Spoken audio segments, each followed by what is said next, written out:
This is episode 2 of 2 of the Florida Ferrari road trip.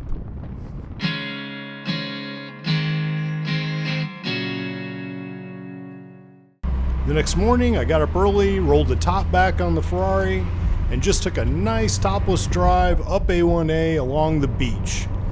Beautiful watching the sunrise over the ocean, the palm trees, people out walking and jogging, enjoying the morning. Just couldn't ask for a better day with this kind of weather. Perfect for a convertible ride. Saw a lot of familiar places, bars, restaurants, hotels I've been at for 20 years plus that I've been coming here. The Elbow Room, which is so old that even my dad and uncle used to go there before I was born. The Rock Bar, you've got Beach Walk. I kind of recognize Lulu's and Hooters. I don't know what other bars have come and gone in that time. A lot of times in life you look back and say, I never would have guessed that I'd be doing this at this point. For me, driving a Ferrari up A1A at sunrise in Fort Lauderdale, yeah, I would not have been surprised a bit. As a kid, knowing that I was born in Fort Lauderdale and loving these kind of cars from day one, yeah. And here, finally, at 52 years old, I'm finally doing it. Yes, it's a bit of a monkey's paw because I had to get terminal with heart failure to make it happen. But, you know, that's the price you pay for a dream coming true, I guess. The point is, right now, at this moment, this is the perfect place and exactly where I'm supposed to be. In a Ferrari convertible, driving through my home city of Fort Lauderdale along the beach with the sun rising over the ocean. Perfect. Where else could I possibly want to be besides right here, right now? Eventually I hit sunrise and turned left heading back inland for a while.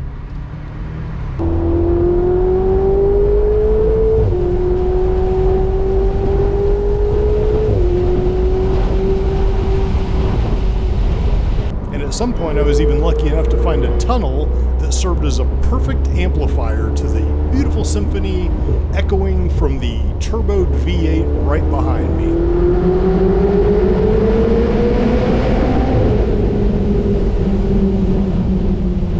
Getting home that night, looking at Fort Lauderdale Beach, just so peaceful in the evening after everybody's gone home.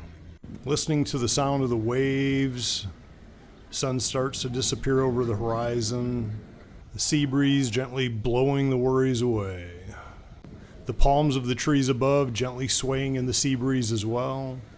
Just so peaceful.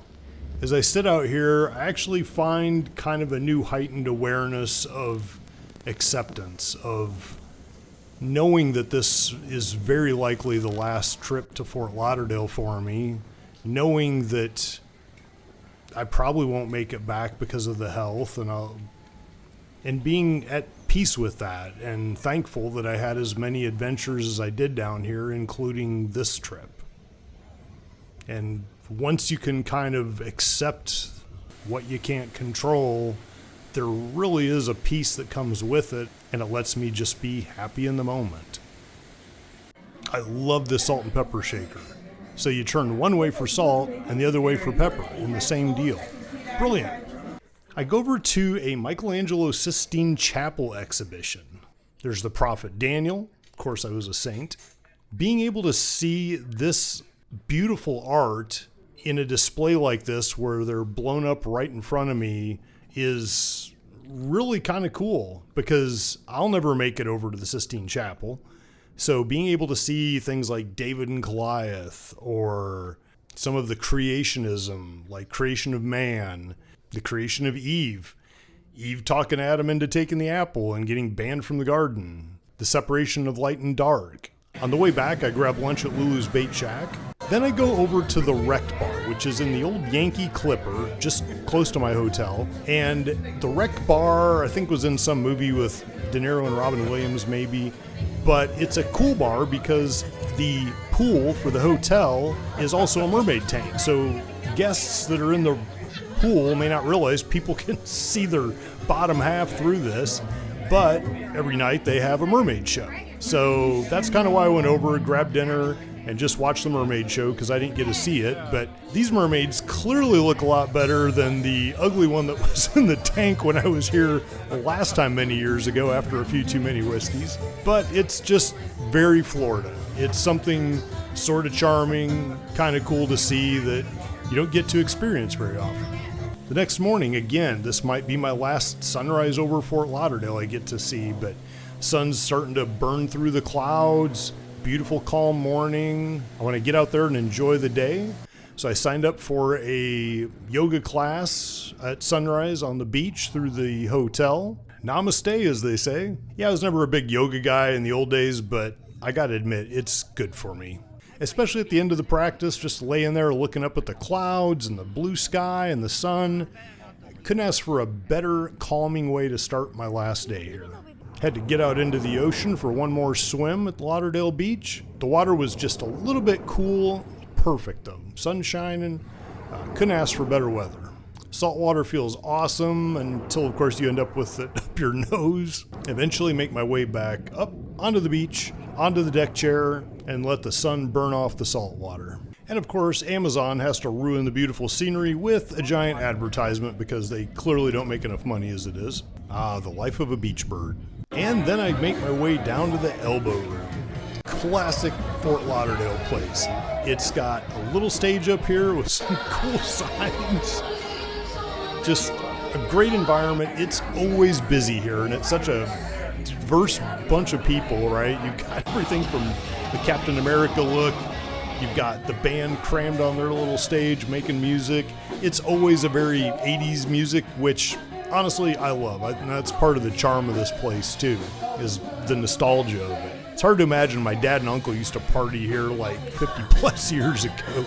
I have the required wife beater attire for this place. Then after cleaning up quick, I go to Daniel's, a Florida steakhouse that I heard about at the hotel bar from a couple from Houston.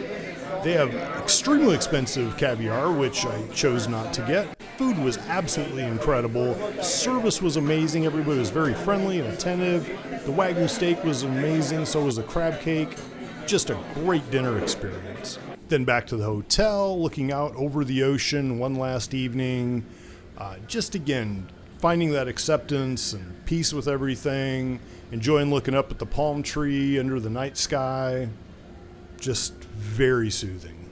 My room number is 351, and the way I remembered that is I had a 351 Windsor and my 78 Cougar, so I always find these little tricks to remember the room number. The next morning, I check out early. It's still dark, so I don't have to worry about getting sunburned. So I figure it's a clear sky. I might as well roll the top back on the Ferrari and head towards Interstate 95 to start making my way home. I was really enjoying the ride under the dark sky with the top down. But then simultaneously, the fact that I'm driving a convertible reminded me that I'm also in Florida. And what's Florida good for? Downpours out of nowhere. Soon the rain started to come down, which wasn't bad driving fast enough to go under it. But eventually traffic started putting on their hazards and I had to get over to the side and just sit and get a shower while the top was coming up. But eventually the weather clears off. And with a new dry shirt on, I can enjoy another top-down drive with the sunshine. So are you saying we can't park here?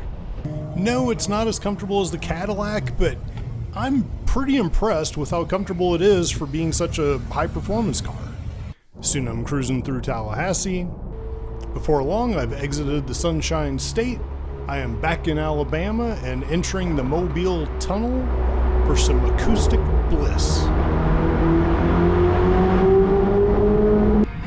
After brightening everybody's day around me in the tunnel, I am pulling into the hotel for the night.